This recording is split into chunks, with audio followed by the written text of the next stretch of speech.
भगवान पितारात्रिः शरदोत्फुल्लमल्लिकाः वीक्षरन्तुं मनश्चक्रे योगमायामुपाश्रितः। भगवान ऐश्वर्य वीर्यादि षड्विध महेश्वर्य परिपूर्णः स्वयं भगवान श्री कृष्णः अपि शारदोत्फुल्लमल्लिकाः शारद्यः शरत्कालीनाश्च ता उत्फुल्लमल्लिका यासु तास्तद्विधाः शारदीय प्रफुल्लमल्लिकादि कुसुमावली परिशोभिता ताः मयेमा अंशित क्षपा इति गोपकुमारीषु प्रतिश्रुताः रात्रिः वीक्ष्य दृष्ट्वा योगमायां निज अचिन्त्य महाशक्तिम् उपाश्रितः उप आधिक्येनाश्रितः प्रकटीकृतं सन् रन्तुं गोपरमणिभिः सह विहर्तुः मनश्चक्रे संकल्पं कृतवान्। श्री बादरायणी सुखदेव जी बोले कि ऐश्वर्य वीर्य आदि षड्विध महाशक्ति निकेतन स्वयं भगवान श्री कृष्ण मल्लिकादि विविध शारदीय कुसुम विकास से परिशोभित रात्रि को देखकर अपनी अचिंत्य महाशक्ति को प्रकट करते हैं और गोप रमणियों के साथ रमण करने की इच्छा करते हैं। ये श्लोकार्थ है। तो इसमें श्रीमद् भागवत की रास पंचाध्यायी पर विचार करते समय ये मिलता है कि वे साक्षात मनमथ हैं और आत्माराम है। अतएव जो मनमथ के भी मनमथ हैं उनका कामासक्त होना संभव नहीं, और जो आत्माराम हैं उनको रमण के लिए गोपियों के साथ मिलने का कोई प्रयोजन नहीं, किंतु तो भी वे शत कोटि गोप रमणियों के साथ रास क्रीड़ा उन्होंने की है। इससे ऐसा मालूम होता है कि ये काम विजय की घोषणा है। तो श्रीधर स्वामी ने काम विजय की घोषणा का ही अर्थ लिया है कि काम विजय है, पर ऐसा मालूम होता है कि काम का यहाँ प्रवेश ही नहीं। भगवान के इस राज्य में काम का प्रवेश तो मनमथ है। तो रासलीला में भगवान की प्रवृत्ति के आवरण में एक भगवान ने परा निवृत्ति की क्रीड़ा की है, और उसका अधिकांश तत्व भगवान पितारात्रि इत्यादि श्लोक के पहले चरण में छिपा हुआ है। तो अब इस पर कुछ विचार करना चाहिए। तो भगवान ने रमण करने की इच्छा की, भगवान अपि रन्तुं मनश्चक्रे, यही श्लोक का मूल प्रतिपाद्य है। तो इसको समझने के लिए पहले दो पदों को समझना है, भगवान और रमण। तो विष्णु पुराण में भगवत शब्द का अर्थ कहते हुए ये बताया गया कि यत्तदव्यक्त मचिन्त्यमजमक्षयम् अनिर्देश्यमरूपञ्च पाणिपादाद्य संयुतम् विभुः सर्वगतम् नित्यम् भूतयोनिमकारणम् व्याप्यम् यतः सर्वम् तद्वै पश्यन्ति सूरयः तद्ब्रह्म परमधाम तद्धेयम् मोक्षकांक्षणाम् तदेतद् भगवद्वाच्यम् स्वरूपम् परमात्मनः वाचको भगवच्छब्दस्तस्याक्षरात्मनः। तो वेद के वचनों में अव्यक्त, अजर, अचिंत्य, अज, अक्षय, अनिर्देश्य, प्राकृत रूप विहीन, प्राकृत करचरणादि विवर्जित, सर्वशक्तिमान, सर्वगत, नित्य, सर्व कारण, अकारण, सर्वव्यापी, परम महत और सर्व प्रकाशक वस्तु का जिससे उद्देश्य पाया जाता है और तत्वज्ञ व्यक्ति जिसका प्रत्यक्ष करते हैं वही वस्तु ब्रह्म है, अर्थात सर्वापेक्षा बृहत परतत्व और स्वप्रकाश है। तो मोक्ष की आकांक्षा वाले व्यक्ति इसी वस्तु का सर्वदा ध्यान किया करते हैं। तो परमात्मा का जो इस प्रकार का स्वरूप है वो ये भगवत शब्द वाच्य है और उसी को आद्य अक्षर स्वरूप उसको भगवत शब्द के द्वारा कहा जाता है। तो इस प्रकार भगवत शब्द वाच्य परमात्मा रूप वस्तु के स्वरूप का निर्देश करने के बाद भगवत शब्द का अर्थ करते हैं विष्णु पुराण। तो कुछ थोड़ा सा पाठ भेद है। किसी प्रति में मिलता है ऐश्वर्य से समग्र से वीर्य शेष शस्त्रीय ज्ञान वैराग्य योश्चैव सम्मान भवितीरता और किसी किसी में वीर्य से की जगह धर्म से पाठ मिलता। तो ज्ञान शक्ति बलेश्वर्य वीर तेजों से शेष होता है भगवत शब्द वाचारी विराहेर गुणादिभि। परिपूर्ण ऐश्वर्य, वीर्य, यश, श्री, ज्ञान और वैराग्य ये 6 प्रकार की महाशक्तियों का नाम भग है। हे गुण अर्थात प्राकृत गुण संबंध विहीन है भगवान।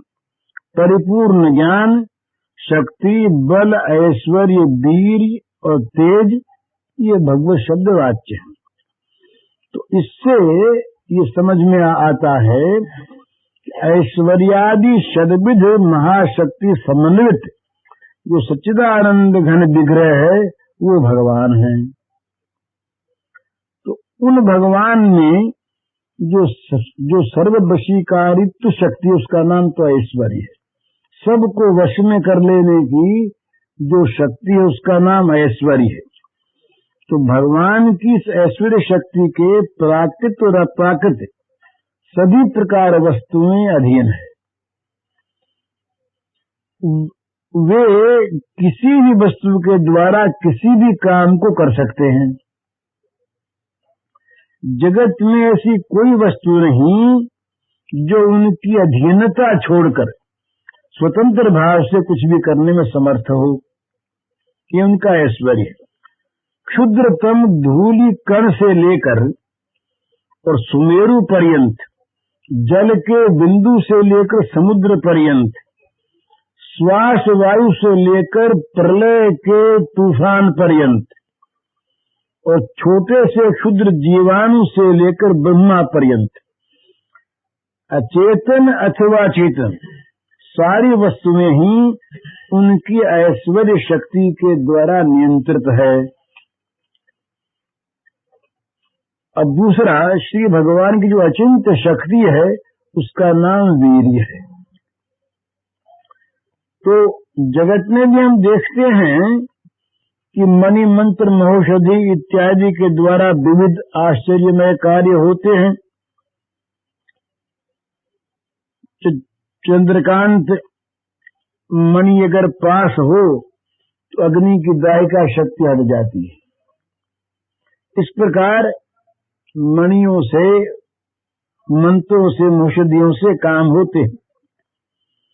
तो जब मणि मंत्रों में इतनी शक्ति है तो जो समस्त वस्तुओं के सृष्टि करता है, इन सारी वस्तुओं की भी जो निर्माता है, उन भगवान की अचिंत्य शक्ति के संबंध में हम अनुमान कर सकते हैं।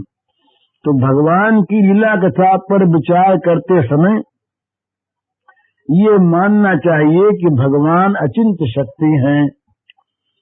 मन उनकी शक्ति का कोई भी सीमा यत्ता नहीं है।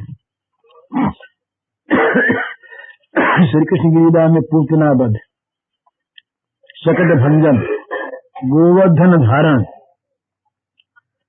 इत्यादि उनकी अचिंत्य महाशक्ति का ही परिचय देते हैं। तो जो भगवान के अचिंत्य शक्ति में विश्वास नहीं करते, वही लोग भगवान की लीला को कोई रूपक बताते हैं,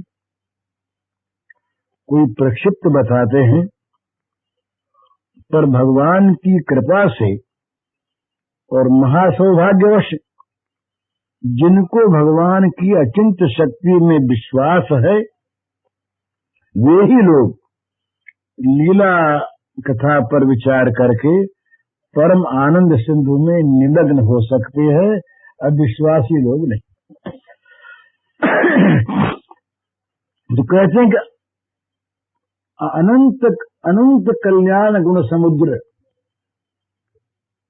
कल्याण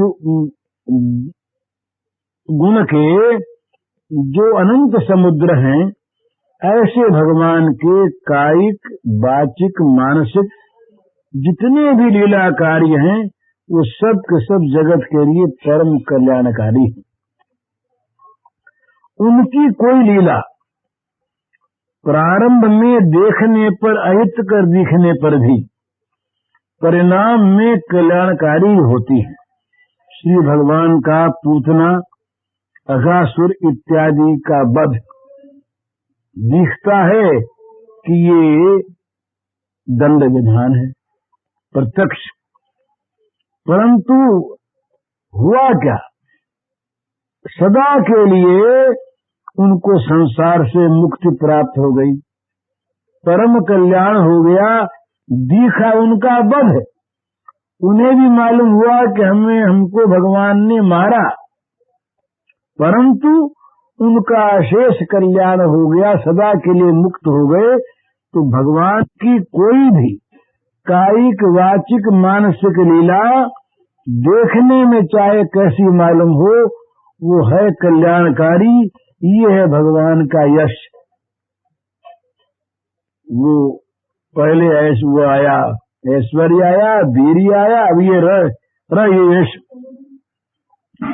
तो और भगवान का ध्यान, भगवान के पार्षद, भगवान की लीला, भगवान का श्री विग्रह, ये सभी महान संपत्ति से परिपूर्ण है। तो ये जो महान संपद है, इसी का नाम श्री है। भगवान की सर्वज्ञता और भगवान की स्वप्रकाशता, इसका नाम ज्ञान है। और सब प्रकार की माइक वस्तुओं में भगवान की नित्य सहज अनासक्ति, यही वैराग्य है। तो ये जो 6 महाशक्तियां हैं, इन्हीं का नाम भग है। तो सच्चिदानंद घन विग्रह भगवान में ये महाशक्तियां नित्य स्वरूपगत अवस्थान करती हैं, इसीलिए इनका नाम भगवान है। तो ये ऐश्वर्य आदि 6 प्रकार की महाशक्तियों के घर, निकेतन, ये सच्चिदानंदमय भगवान एक होते पर भी, एक होने पर भी इनकी अनंत लीला होती है। इसीलिए श्रुतियां कहती हैं, एकोपि सन् बहुधा यो विभाति। एक ही भगवान बहुत रूप होकर के लीला करते हैं। तो इसलिए लीला का भेद है, और लीला के भेद से इनका 3 नामों से निर्देश किया भागवत ने। वदंती तत्तत्विदस् तत्त्वं यज्ञानमध्येति परमात्मेति भगवानिति शब्दते। तो सजाति, विजाति और स्वगत, इन 3 प्रकार से भेदों से रहित अद्वय सच्चिदानंद वस्तु को ही तत्व लोग परतत्व मानते। इस परतत्व के 3 नाम हैं, ब्रह्म, परमात्मा और भगवान। ये इनके 3 लीला प्रकाश हैं, एक ही वस्तु के। तो भगवान श्रीमद् भागवत में वर्णित रासलीला के भगवान कृष्ण, गोविंद इत्यादि नाम जो हैं, ये इन रास बिहारी के परतत्व का ही परिचय देते हैं।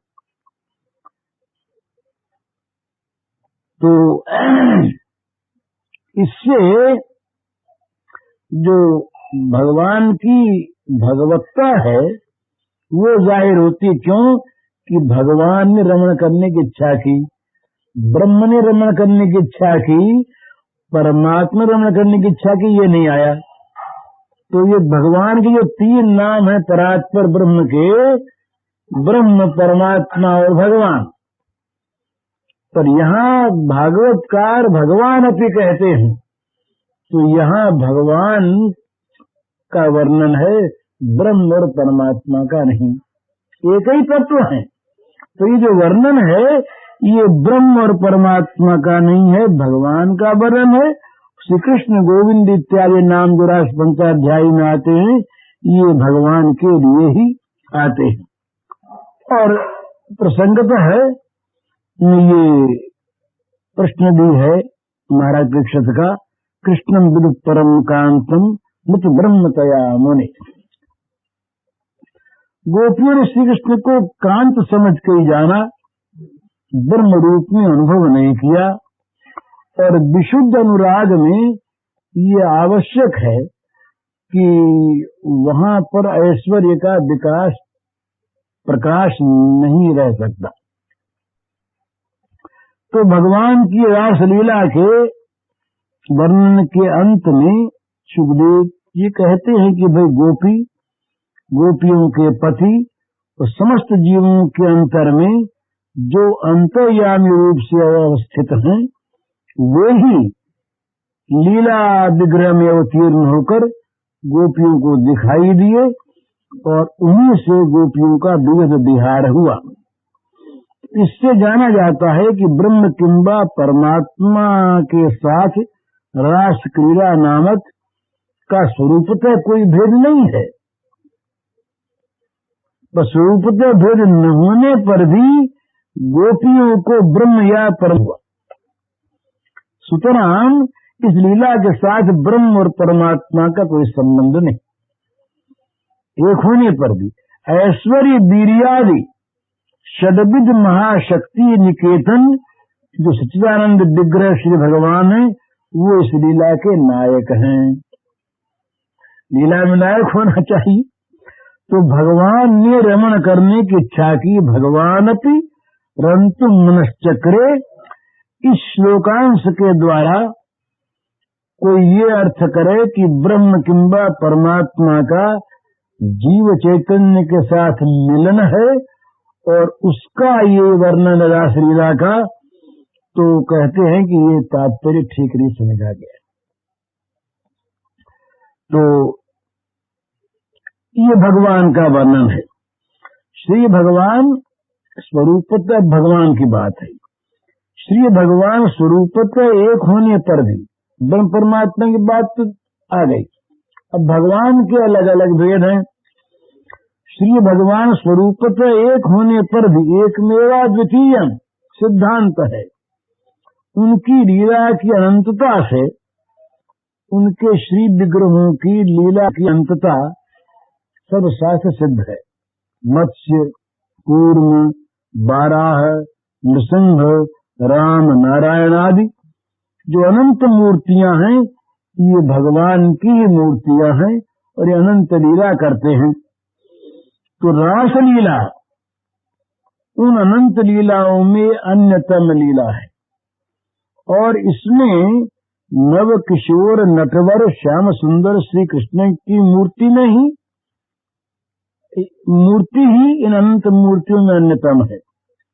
ब्रह्म और परमात्मा के साथ जैसे भगवान का स्वरूप भेद जरा भी न होने पर भी आविर्भाव भेद है, लीला भेद है, इसी प्रकार मत्स्य कूर्म आदि के साथ भी श्री कृष्ण का स्वरूप भेद जरा भी न होने पर भी लीला भेद से आकृति भेद है। अनंत प्रकाश कृष्णेर नाही मूर्ति भेद। आकार वस्त्र वर्ण भेद नाम विभेद। तो श्रीमद् भागवत के कृष्ण लीला वर्णन के प्रकरण में ही रासलीला का वर्णन है। योगेश्वरेण कृष्णेन तासाम मध्ये द्वयोर्द्वयोः। इस प्रकार से रासलीला के सौष्ठव का प्रदर्शन किया गया। तो ये भी धारणा रखनी चाहिए यहाँ पर कि वही भगवान मत्स्य कूर्मादि अनंत रूपों में अनंत लीला करने पर भी रासलीला किए कृष्ण रूप से ही और रूपों में नहीं। तो रासलीला को यदि कोई 64 योगिनियों की लीला कहे, काली का नृत्य कहे और भूत प्रेत पिशाच परमथादि के साथ महादेव का नाच कहे, रावण ये हनुमान और जाम्बवान इत्यादि का रावण वध के पास बाद ये जयोल्लास रामचंद्र का नृत्य कहे, तो भले ही कहे पर युक्त संगत बात नहीं। तो न तो ये ब्रह्म के साथ जीव का मिलन है, न ये ब्रह्म और परमात्मा का विषय है, ये भगवान का विषय है और भगवान में भी श्री कृष्ण रूप का विषय है। यहाँ तक ये सिद्ध किया। तो कहते हैं कि मणि ये मत्स्य कूर्म बरा नृसिंह राम नारायण कृष्ण, इनमें भेद नहीं है। ये फिर ध्यान में रखें, इनमें भगवान का प्रकाश भेद मात्र है। मनिर यथा विभाज्य नील पीतादिभिर्युतः रूप भेदमवाप्नोति ध्यान भेदो तथाच्युतः। ये नारद पंचरात्र का श्लोक है कि जैसे एक ही वैदूर्य मणि नील पीतादि वर्ण विशिष्ट रूप में अलग अलग समय पर अलग अलग व्यक्तियों को अलग अलग रूप में दिखती, इसी प्रकार एक ही भगवान विभिन्न साधकों को विभिन्न भावना से विभिन्न लीला समन्वित विभिन्न मूर्तियों में प्रकाशित दिख पड़ते हैं। तो इसमें रूप भेद न करें, लीला भेद है। तो ये जो लीला भेद है ये साधक की साधना, प्रेमी का प्रेम और लीलामय की लीला विचित्रता, इसकी अभिव्यक्ति। तो भगवान ने रमण करने की इच्छा की, इस श्लोकांश को देखने पर ये मानना चाहिए कि भगवान कृष्ण ने रमण की इच्छा की। फिर कहते हैं कि भगवान की किसी भी लीला का तात्पर्य यदि खोजने जाएं, रसास्वादन में अगर हमारी प्रवृत्ति हो, तो सबसे पहले ये ध्यान रखना चाहिए कि सच्चिदानंद सिंधु जो श्री भगवान हैं, वो निरंतर अनंत लीला तरंगों से तरंगायित हैं। मने ये जो सच्चिदानंद सिंधु जो भगवान हैं, निरंतर इसमें अनंत लीला की तरंगें उठती रहती हैं। इनमें जो जिस तरंग में डूबना चाहे उसके लिए उसी का अनुसंधान करना चाहिए। मत्स्य कूर्म बारा नृसिंगा भी ये सभी भगवान के लीला विग्रह हैं, एक ही। और इन सारी मूर्तियों में स्वरूप भेद कोई न होने पर भी ऐश्वर्य वीर्यादि शक्ति के प्रकाश में लीला भेद से तारतम्य होने के कारण से ही इनका तात्विक लोग अंश पूर्ण कला आदि नाम रखते हैं, स्वरूप में भेद नहीं। तो भगवान के मत्स्य कूर्मादि अनंत मूर्तियों में स्वरूपतः भेद न होने पर भी श्री भगवान उन मूर्तियों में जो लीला करते अन्य में नहीं करते। तो इसीलिए श्रीमद् भागवत में ये वर्णन है कि वहाँ जो लीलाएं होती हैं वो लीला सीमित होती है। भगवान में सीमा नहीं है, भगवान की पूर्णता में भेद नहीं है, स्वरूप में भेद नहीं है, पर लीला विकास में भेद इसलिए एते अंश कला पुंस कृष्ण तो भगवान स्वयं। अंश कला का अर्थ उनकी पूर्णता में कमी नहीं है। तो ये भगवान के जो मत्स्य कूर्मादि अवतार समूह हैं, इसीलिए भगवान के अंशावतार कला अवतार ऐसे माने जाते हैं। और भगवान का जो श्री कृष्ण विग्रह है ये स्वयं परिपूर्ण है। तो भगवान जब मत्स्य कूर्मादि लीला करते हैं तब उनके परिपूर्ण ऐश्वर्य के प्रकाश की आवश्यकता नहीं होती। उनमें है नहीं, सो बात नहीं है भाई। एक आदमी एक मन बोझ उठा सकता है तो बोझ दो शेरी है तो दो से उठाता हुआ दिखता है। इसका अर्थ ये नहीं कि एक मन नहीं उठा सकता तो इसी प्रकार से वहां पर परिपूर्ण रूप से ऐश्वर्य वीर्यादि शक्तियों के प्रकाशन की आवश्यकता नहीं। पर जब श्री कृष्ण रूप में लीला करते हैं भगवान, तब उनकी सारी शक्तियों का प्रकाश होता है। इसलिए कहते हैं कि ये स्वयं भगवान कृष्ण भगवान स्वयं। तो भगवान ने रमण करने की इच्छा की।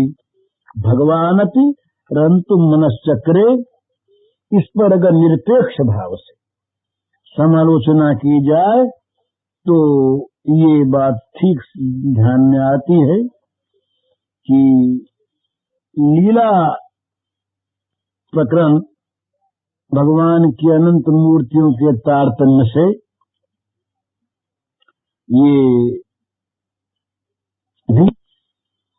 ज्ञानी के ज्ञान साधन से निर्विशेष ब्रह्म रूप की अनुभूति होती है। योगी के योग साधन से परमात्मा रूप की अभिव्यक्ति होती है और भक्तों के भक्ति साधन से वही भगवान भगवत रूप से प्रकाशित होते हैं। जो मत्स्य कूर्मादि अनंत मूर्तियों में अनंत लीला करते हैं, वही भगवान सच्चिदानंद विग्रह स्वयं श्री कृष्ण ने रमण करने की इच्छा की। तो इसका ये दिखाया कि ब्रह्म परमात्मा और अनंत अवतार स्वरूप, इनमें तत्वतः स्वरूपतः भेद नहीं। इच्छा उन्होंने ही की पर उनमें इच्छा है नहीं। तो ये भगवान शब्द इसीलिए आया कि ब्रह्म से और परमात्मा से और अन्य अवतारों से भी इसका अलग कर दे। भगवान कृष्ण से भगवान स्वयं, यहाँ जो भगवान है वो कृष्ण के लिए है। तो अन्य अवतारों से भेद, ब्रह्म परमात्मा से भेद, स्वरूपतः भेद नहीं। तो भगवान पितारात्रि, इन श्लोकों में भगवान शब्द की पर विचार करने से पूर्वोक्त युक्तियों के द्वारा ये सिद्ध हो गया कि यहाँ पर श्री कृष्ण ही भगवान शब्द वाच्य हैं। ये सिद्ध किया इन्होंने, ये भगवान से श्री कृष्ण है। तो कहते हैं कि यही श्री स्वयं भगवान श्री कृष्ण ही ज्ञान और योग साधना की सिद्ध दशा में ज्ञानी और योगियों को निर्मल निश्चल चित्तवृत्ति के द्वारा ब्रह्म और परमात्मा रूप से प्रकाशित होते। और यही भगवान मत्स्य कूर्म नृसिंह राम नारायण आदि मूर्ति में आविर्भूत होकर विविध लीला स्वाधन करते हैं।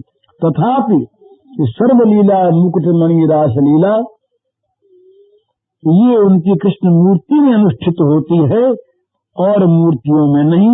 ये लीला इस मूर्ति का निजस्व है। माने रास लीला श्री कृष्ण विग्रह का निजस्व है, अपनी चीज है। और मूर्तियों में षड्विध शक्ति रहने पर भी इस लीला का विकास नहीं। तो अब फिर कहते हैं कि यहाँ पर इन 6 महाशक्तियों का पूर्ण विकास है। तो ये बड़ी सुंदर बात दिखाते हैं। वो कहते हैं कि मत्स्य कूर्मादि लीला में क्या भेद दिखाते हैं कि भगवान मत्स्य कूर्मादि सब मूर्तियों में भगवान की जो वशीकारत्व शक्ति है, इसका विकास है, पर सर्ववशीकारत्व का विकास नहीं। वशीकारत्व तो है, तो सर्ववशीकारत्व नहीं।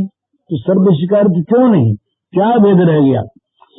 तो कहते हैं कि उन मूर्तियों में भगवान ने दूसरे सबको निज वश में किया है और अपने किसी के वश में नहीं हुए। औरों को वश में किया, स्वयं वशीभूत नहीं हुए। तो उन लीलाओं में अपने को छोड़कर सबको वश में किया।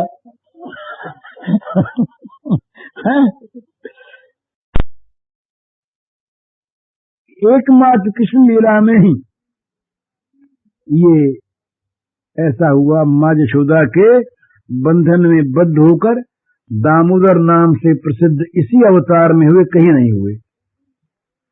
कहीं भी पेट में रस्सी बंधवा करके और दामोदर बने हों, अपने आप को किसी के वश में कर दे, कहीं नहीं हुए।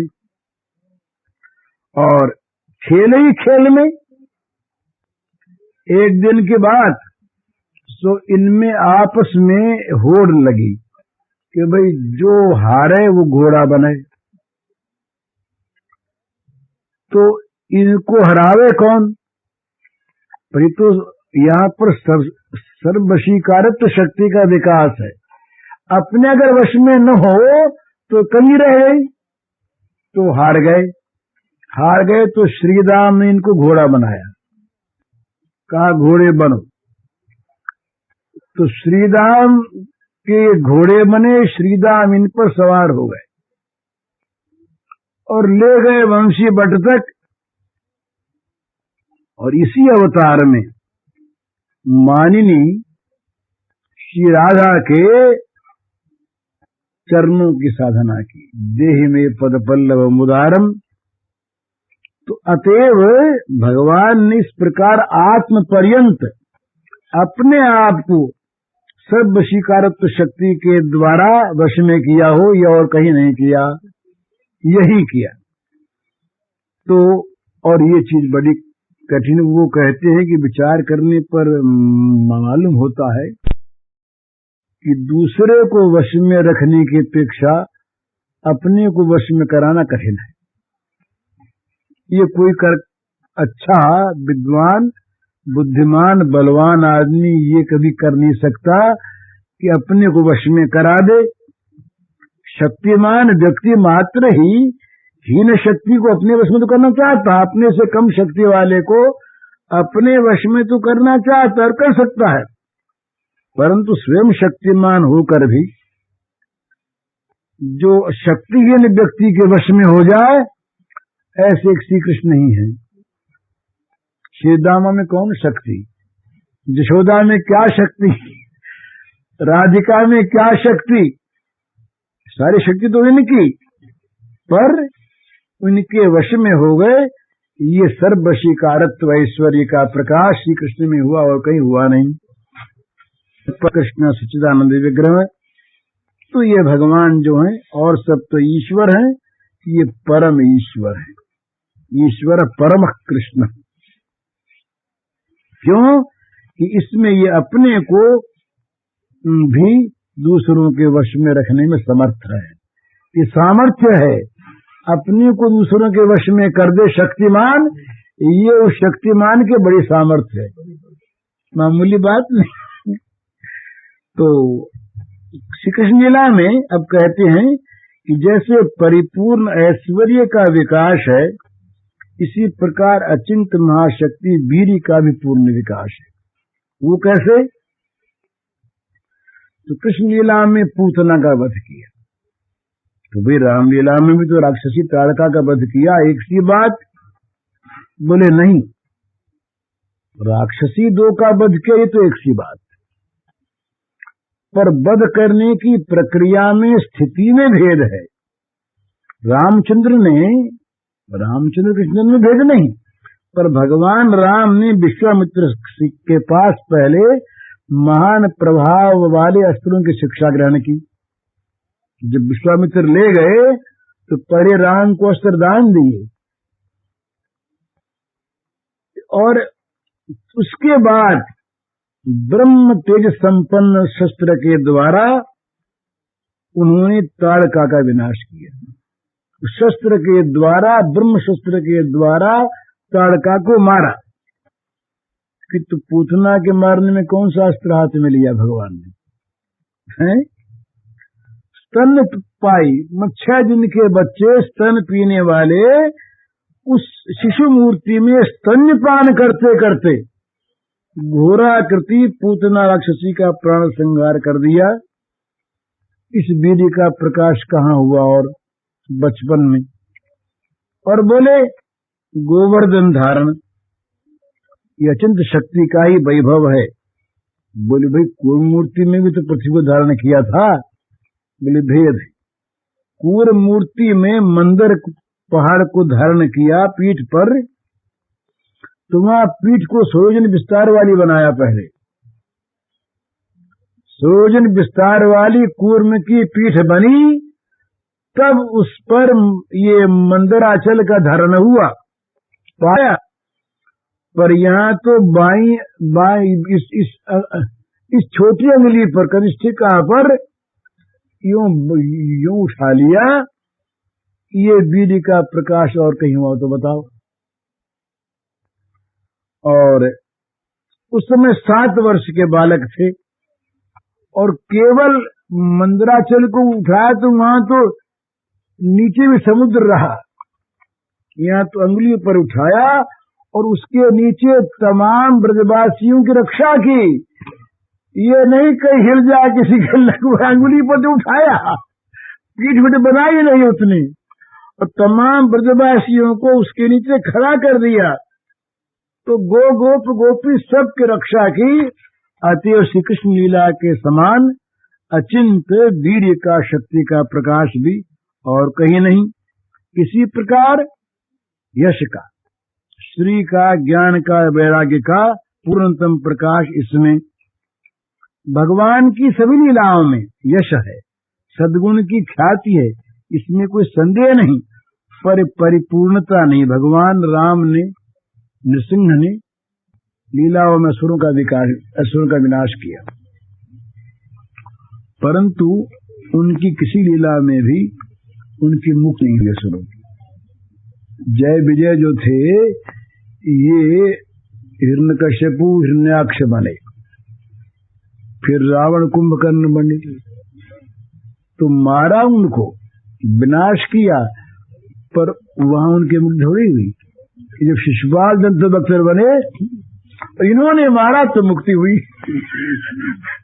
तो यश विस्तार भी यहाँ पूरा, वहां मार रहे यश विस्तार तो है, पर इनकी मुक्ति नहीं हुई। ये तो जय विजय थे, ये तीन जन्मों के बाद मुक्त हुए, तो मुक्त यहाँ हुए, वहां मुक्त नहीं हुए। तो इसलिए ये भगवान के जो यश का विस्तार है ये भी यही हुआ।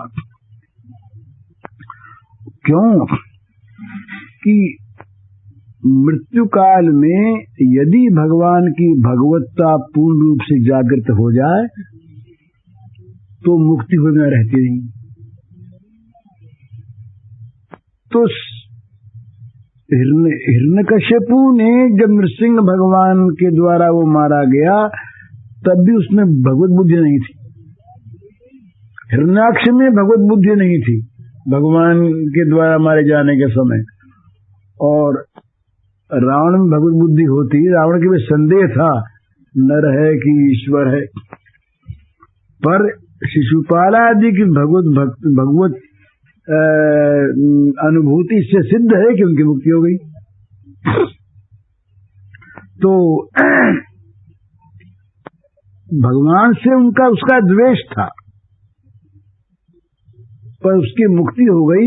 क्यों हो गई कि ऐसा वर्णन आता है कि चतुर्भुज भगवान का सेवक था शिशुपाल। श्री कृष्ण के साथ तो द्वेष था पहले से, तो शिशुपाल निरंतर उनके सहस्र नाम का पाठ करता, तो श्री कृष्ण का नामोच्चारण होता। तो बार बार नामोच्चारण से, भय के हमारे रूप चिंतन से शिशुपाल के प्राण नाश होने के साथ ही लोगों ने देखा। वो प्रमाण क्या है? बोले सारी सभा प्रमाण है। वो छिपकर काम नहीं हुआ वहां पर कि मुक्ति कहीं चुपचाप गुपचुप मिल गई हो, सो नहीं।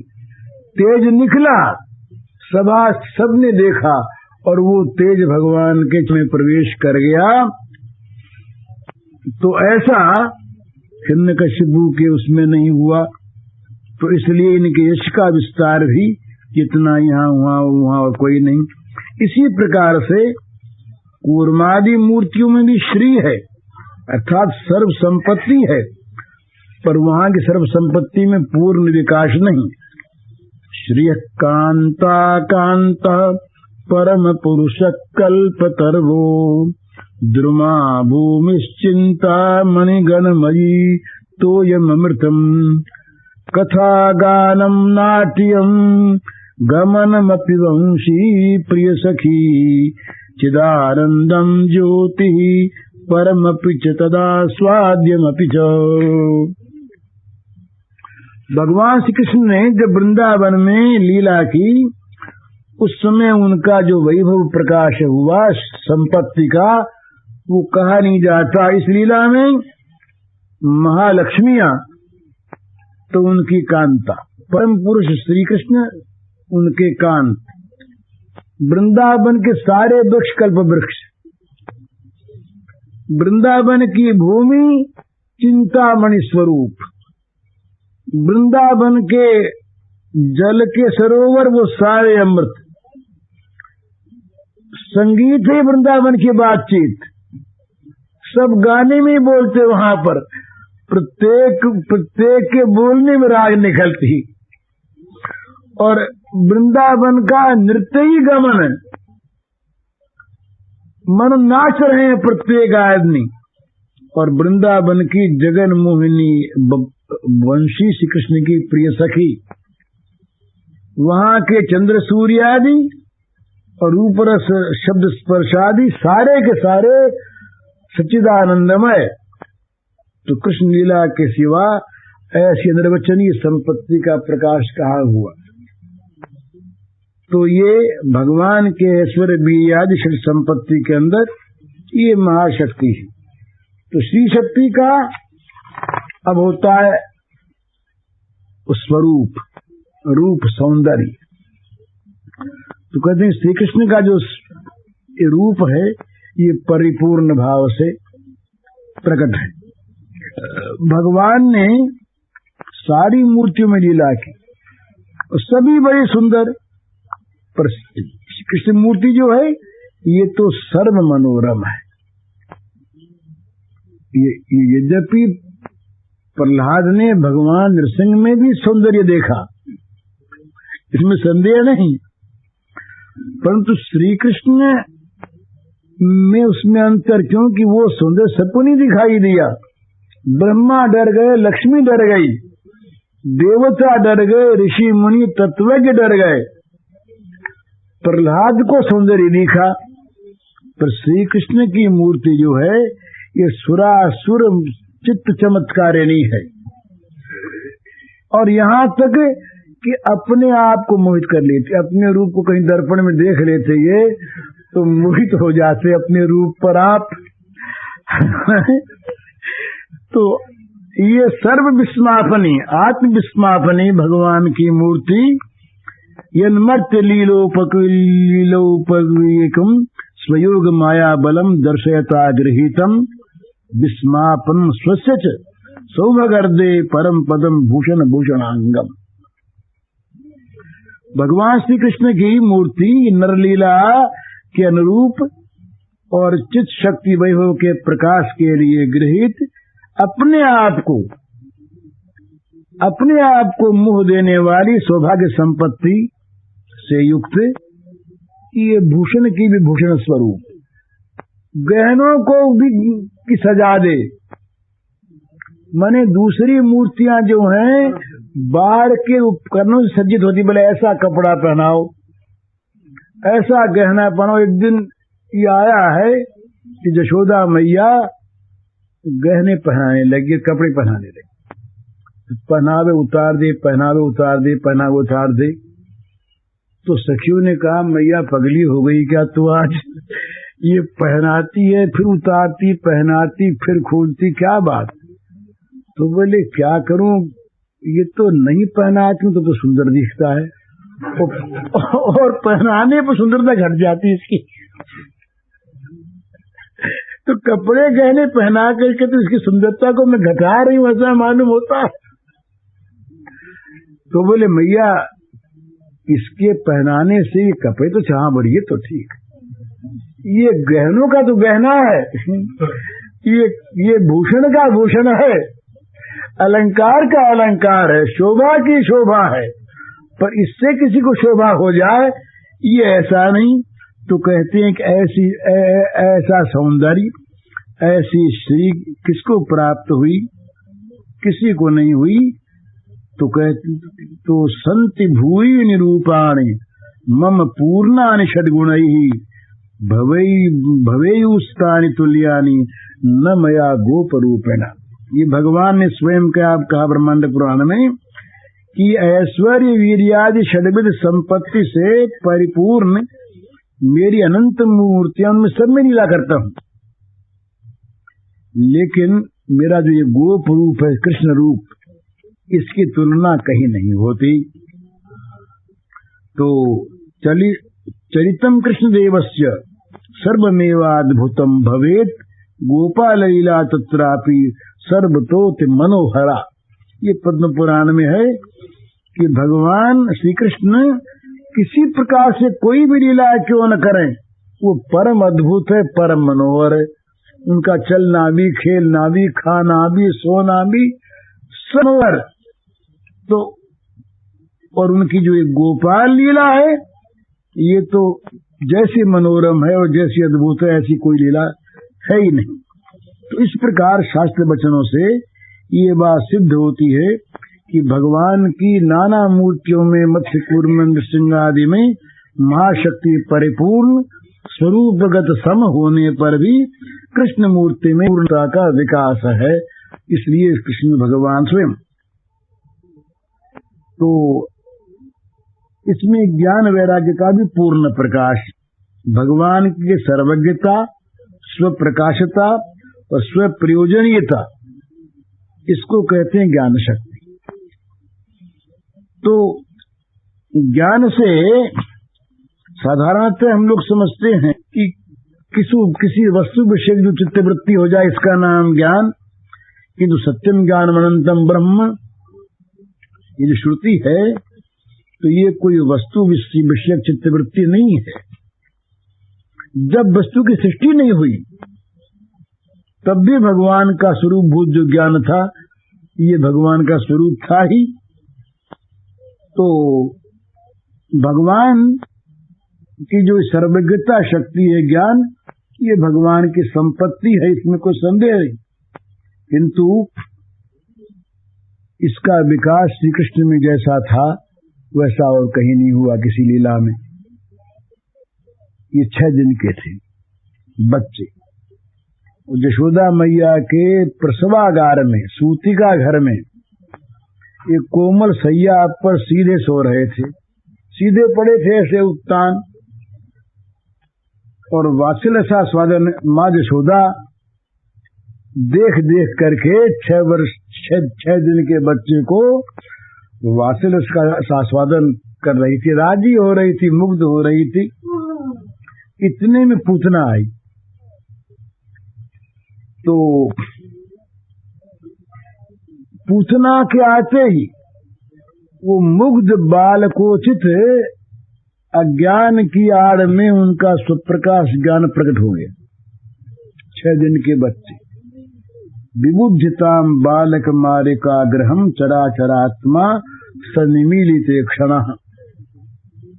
यशोदा के द्वारा परम आदर के साथ, लाड चाव के साथ लालित उस उत्तान ससीदे सोए हुए शिशु हरि, वो मुग्ध बाललीला रस सिंधु में निमग्न रहने पर भी चराचर के अंतर्यामी।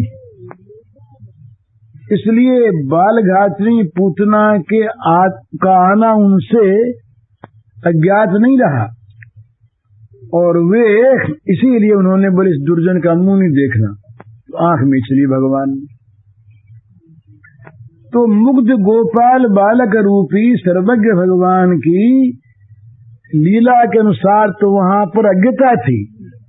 6 वर्ष के बच्चे में ज्ञान नहीं रहना चाहिए, लेकिन उस अज्ञता के आड़ में महासर्वज्ञता छिपी और वो प्रकट हो गई, और ऐसी उनके बहुत लीलाएं हुई।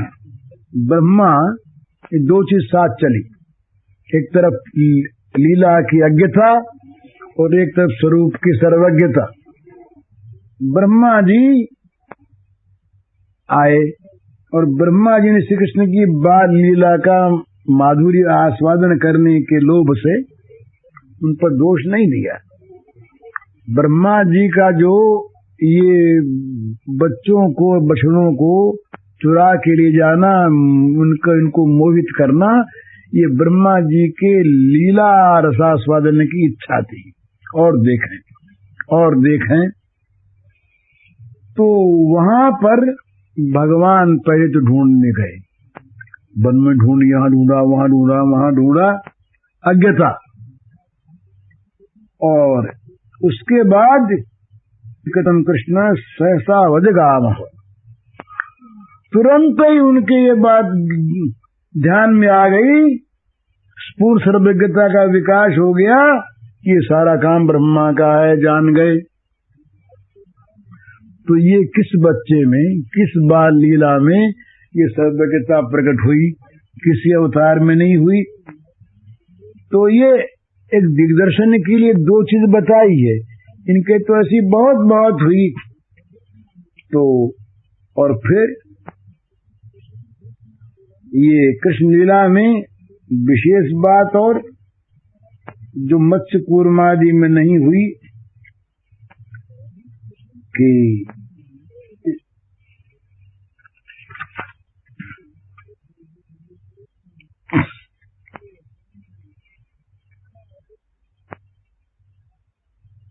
सुप्रकाशता। और लीला में क्या हुआ कि सभी ने उनको चाहा, उनसे चाहा। किसी ने भोग मांगा, किसी ने मोक्ष मांगा, किसी ने सिद्धि मांगी।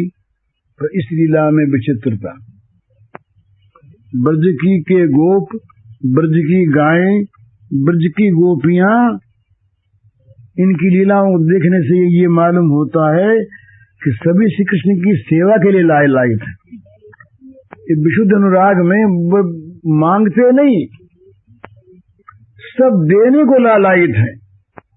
गाय कहती है कि हमारा जो अमृत को भी मात करने वाला दूध है, ये श्री कृष्ण पीते रहे। गाय चाहती कि हमारे स्तनों के मुंह लगा ले आकर कन्हैया, और मुंह से पी ले तो हम निहाल हो जाएं। श्री कृष्ण के लिए जिस गाय का दूध दुहा जाता, उसके दूध बढ़ के दूना तीना हो जाता, अमृतत्व आ जाता। तो गाय दूध देना चाहती, और ब्रज के पशु पक्षी वृक्ष लता सब के सब, इनमें किसी ने किसी से कुछ नहीं चाहा। और जिसके पास जो था वो श्री कृष्ण के आनंद वर्धन के लिए प्रस्तुत था। सबने दिया, किसी ने मांगा नहीं। तो औरों की बात क्या, मयूरादि पक्षी ये अपने पांखों में पिच्छ को सुंदर बनाते, इसलिए कि ये हमारी पांख से इसको ले लें और अपना चूड़ा बना ले। मयूरों ने इस प्रकार से किया। वृक्षलताओं ने फल फूलों से परिपूर्ण होकर के अपनी सेवा प्रदान की। कोयलों ने, सुग्गों ने मधुर कोमल आलाप से जब ये पास आते तो ये मजे में गाने लगते, सुए बोलने लगते, कोयल बोलने लगती, इनको आनंद मिले। और वृक्ष तो ऊंचे वृक्ष दूर से देखते, जब देखते कि आ रहे हैं तो फल फूलों से लद जाते और दूर से कहते कि हमारे फल लगे, इधर आ जाओ। ये मानो पुकारते कृष्ण को कि कन्हैया इधर आओ, हमारे पास मधुर फल है और बड़ा छाया बड़ी अच्छी है और हमारे देखो फूलों में कितनी सुगंध है, तुम इधर आ जाओ। तो सबने श्री कृष्ण को दिया और सदा ही ये मन में किया सबने कि हमको भोगते रहे, हमारा उपभोग करते रहे। हम जड़ चेतन सब ब्रज की गोप कुमारियों ने कात्यायनी व्रत किया श्री कृष्ण को पति रूप में प्राप्त करने के लिए। तो इससे ये बात सिद्ध होती है कि ब्रजलीला में कृष्ण ही सबके प्रयोजन है, उनकी सेवा प्राप्त करने के लिए सब लालायित हैं। तो श्री कृष्ण की जो प्रयोजनीयता है, इसका पूर्ण विकास यहीं पर हुआ और कहीं नहीं हुआ, अन्य लीलाओं में नहीं हुआ। सभी ने सबसे धनम देहि यशो देहि पुत्रम देहि, सबने नारायण के पास भी गए लोग तो यही मांगा, महाराज दो, मुक्ति दे दो। पर ये ब्रज के विशुद्ध अनुरागमय क्षेत्र में सबने कहा ले लो ले लो ले लो। तो ये चीज कहीं किसी भगवान के स्वरूप में नहीं हुई, किसी ने प्रार्थना नहीं की, बल्कि सबने देना चाहा। तो और बोले अगर किसी ने मांगा भी तो इन्होंने दूसरी चीज मांगने वाले को भी अपने को ही दे दिया।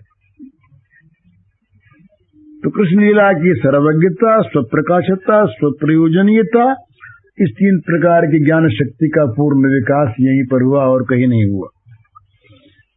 तो भगवान की वैराग्य शक्ति, ये विषया शक्ति शून्य साधकों के वैराग्य की भांति साधन लब्ध वस्तु नहीं है।